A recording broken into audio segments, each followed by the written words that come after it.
आंबुलर ना शुणिले मुहर पानी आसी जाए हाँ ना नहीं कहले सांग मैंने। तो चलते आज प्रिपेयर करवा आंबुल राई। किसी आंबुल को 10 ରୁ 15 मिनिट पर गरम पानी रे बतुरई नेबा।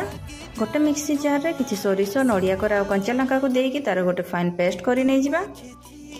गोटे कड़ाई रे किसी तेल नहीं जिबा। तापर तेल गरम हो गले बाटिकी रखिथिबा पेस्ट को देदेबा। स्वाद अनुसार लुण और हळदी देदेबा। बतुर की रखिथिबा आंब को देदेबा। तापर 2 ରୁ 3 मिनिट पर चलै नै जिबा।